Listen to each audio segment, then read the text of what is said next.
ఇప్పుడు తల్లిపాలు పెరగడానికి అతి మధురం అతి మధురం ఒక్కటే పాలలో కలుపుకొని తాగొచ్చు. రోజు పొద్దున సాయంత్రం కావలసిన పాలు పెరుగుతాయి. తర్వాత మనం తినే ఆహారంలో కూడా ఇది ఈ ఈ దూసర తీగ దాన్ని బాగా దంచి పసరు పిండి ఒక గిన్నెలో పసరు పిండితే కొద్దిసేపు అయిన తర్వాత గడ్డ కట్టిపోతుంది. ఆ గడ్డ అయిన తర్వాత దాంట్లో చక్కెర కలుపుకొని తినాలి. తింటే పాలు పెరుగుతాయి. తర్వాత ఈ రకంగా మనం తినే ఆహారంలో ఎక్కువ ఇవన్నీ కలుపుకుంటూ ఉండాలి. ఏది అతిమధురం బాగా పనిచేస్తుంది. తర్వాత ఇది దూసర తీగ పసరు గడ్డగట్టే వరకు ఉండి దాంట్లో చక్కెర కలుపుకొని తినడం అది చేయడం. తర్వాత ఆకుకూర వండుకొని తినడం. తర్వాత ఇది దొండాకు, ఆ దొండాకు కూడా కూర వండుకొని తినడం. ఇటువంటి కొన్ని ఆకులు ఉన్నాయి, ఇవన్నీ కూడా తినవచ్చు. ఇంకా డ్రై ఫ్రూట్స్ అంటే అవి మామూలుగా మీరు జనరల్గా వాడచ్చు. దాంట్లో కొత్తగా చెప్పే విషయం ఏం కాదు. అవి అందరికీ పనికొస్తే అందరూ వాడచ్చు డ్రై ఫ్రూట్స్.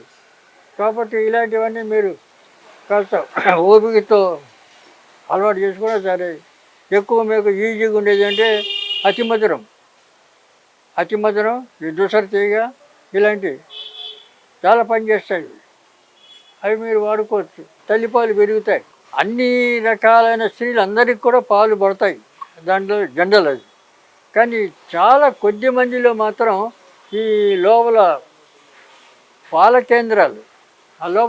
కేంద్రాలు అనేటివి అవి డెవలప్ కావాలి. ఆ పాల కేంద్రాలు కూడా 6వ మాసం నుంచి డెవలప్ అవుతాయి. ఆ డెవలప్ అయినప్పుడు వాటిని సరైన పోషణ అంటే మనం తినే ఆహారం దీంట్లో పోషణలు పెడుతుంటే సరిగా మా శిశువు పుట్టే వరకు సమృద్ధిగా పాలు వస్తాయి. లేక దాన్ని నిర్లక్ష్యం చేస్తే మాత్రం ఈ పాలు పడకపోవడమే ఒకటే కాదు, లోపల పాల కేంద్రాలు ఎండిపోతాయి.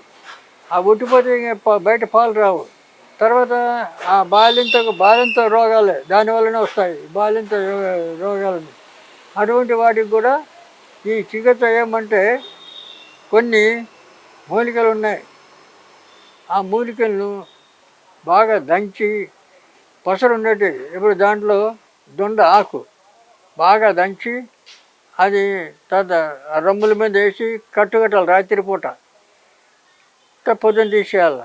ఆ తర్వాత అలాగే గాయపాక అని ఉంది, ఆ గాయపాకను దంచి అట్లా రొమ్ముల మీదకి కట్టుకట్టాలి. అలాగే గునుగు పూలు చెట్టు ఉండేది, గునుగు పూలు చెట్టు, ఆ ఆకును కూడా దంచి అలాగే రాత్రిపూట రొమ్ముల మీద వేసి కట్టాలి. దీనివల్ల లోపల పాల కేంద్రాలు పెరుగుతాయి.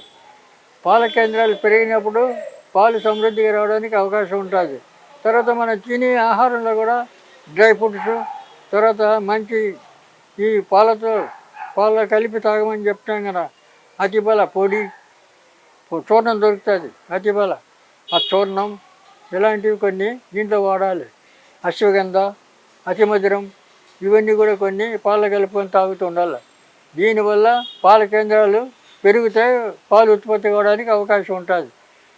అప్పుడు తల్లికి ఎలాంటి ఇబ్బందులను అనారోగ్యం రాదు.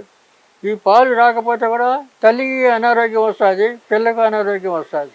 కాబట్టి ఈ మాత్రం బాలింతగా ఉన్నప్పుడు అంటే ఇక డెలివరీ టైం వచ్చిందని అప్పటి నుంచి కూడా జాగ్రత్త పడాలి.